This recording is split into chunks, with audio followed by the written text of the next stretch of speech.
Boston. The word brings to mind Beacon Hill, baked beans, and the Red Sox, but probably not antique furniture. Yet during its early history, Boston attracted many of the finest woodworking craftsmen in America. Perched on a narrow strip of land jutting into Massachusetts Bay, the thriving seaport depended on woodworkers to build ships, houses, and furniture. Today, aside from old Ironsides, all the vessels are gone, and most of the colonial architecture has been replaced. However, the furniture has survived in abundance and long appealed to collectors of Americana. Beginning in the 1920s, Henry Francis DuPont embarked on a collecting journey that resulted in the beautiful rooms at Winterthur. Outstanding Boston furniture numbered among his greatest treasures. In honor of his accomplishments, 50 of Mr. DuPont's finest Boston pieces were selected for a special exhibition, Boston Furniture at Winterthur. This display coincided with the 2013 Winterthur Furniture Forum, a conference that explored Boston's contributions to furniture making. The exhibition filled a changing gallery named In Wood. A grand desk and bookcase set the stage. Its swelled and curving base and carved and mirrored top represented the best of Boston furniture during the 1770s. Next, the display turned to the materials of furniture making. Woods were the focus, from inexpensive New England maple or pine to costly Caribbean mahogany. Black walnut from the Delaware Valley, or perhaps the South, was used in a Boston desk and bookcase made in 1738. A look at furniture construction followed the display of materials. Woodworking tools provided a backdrop.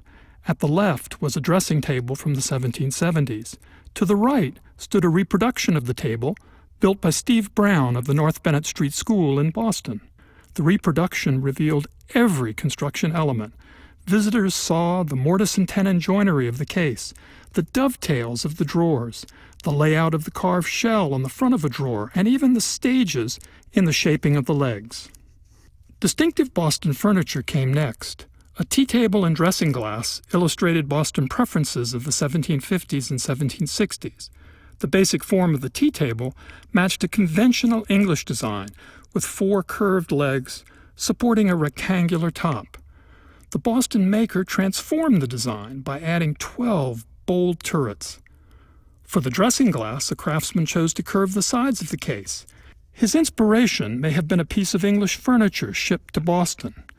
The shape was never especially popular in England, however, but it did become a favorite in Boston. No one better represented the taste of prominent Bostonians before the American Revolution than the artist John Singleton Copley. His self-portrait captured the confidence of a generation.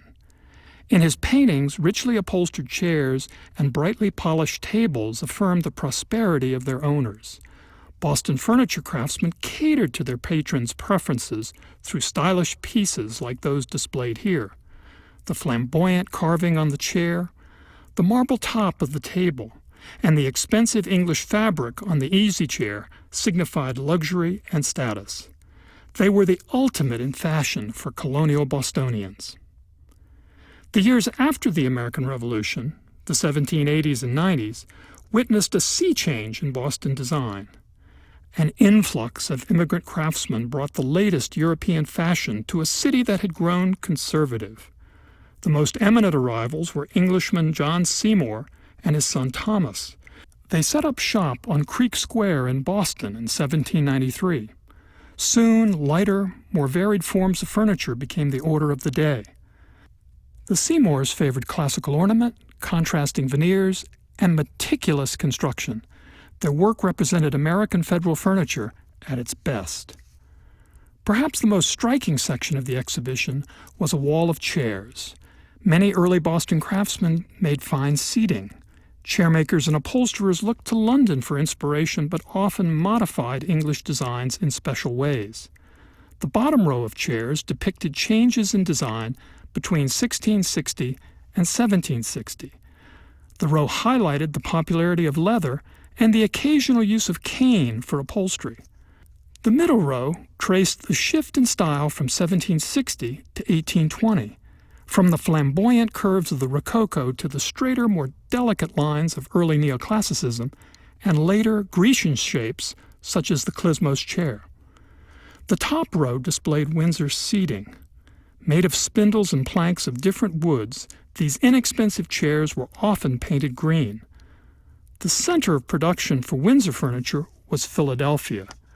New England makers adapted Philadelphia designs. A Windsor chair from Nantucket closely followed a Philadelphia pattern. In Boston, chair makers didn't begin to offer Windsor furniture until the 1780s. Winnetor's best Boston example, a small settee from about 1800, graced the center of the top row of chairs. Fancy painted furniture burst onto the American scene in the 1790s. The word fancy suggested emotion and imagination. On furniture, it celebrated color, pattern, and paint, all of which were visible in a chair made by Samuel Gregg about 1810. Gregg called it his elastic chair because of its unusual bentwood construction, which he deemed worthy of a patent. On the best examples, a painted peacock feather decorated the back. Throughout the 1700s, European fascination with the East sparked both the passionate pursuit of Asian goods and the creation of Western imitations. Decorative painters, called Japanners, simulated Asian lacquer through layers of paint, gesso, and shellac. The resulting product probably never fooled anyone, but its lavish ornament evoked the East. In the American colonies, Japanning flourished only in Boston. Most members of the trade were trained in London, and their work echoed English practices. A japanned high chest ranked among the most expensive pieces of furniture one could buy in Boston in the 1730s. Its red and black surface suggested tortoiseshell, and the raised and gilt figures recalled Asian ornament. Carved shells and decorative hardware added to the richness. The exhibition concluded with a tribute to Yankee ingenuity. Clocks were a luxury in early America, and few people owned them. Clockmakers custom-built each movement, a slow and costly process. Clockmakers then hired a woodworker to construct the case. A tall clock could cost as much as a small house. The Willard family of clockmakers set out to streamline this process in the 1790s.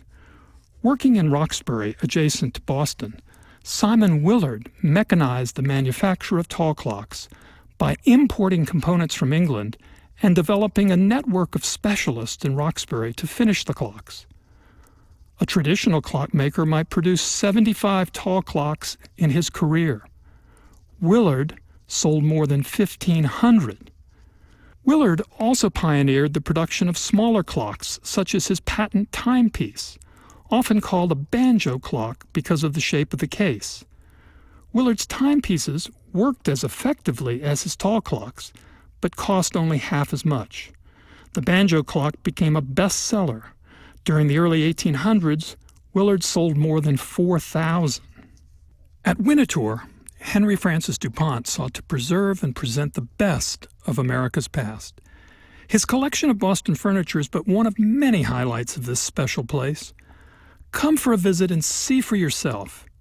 Enjoy the house, the garden, and the library. There is no place like Winnetor.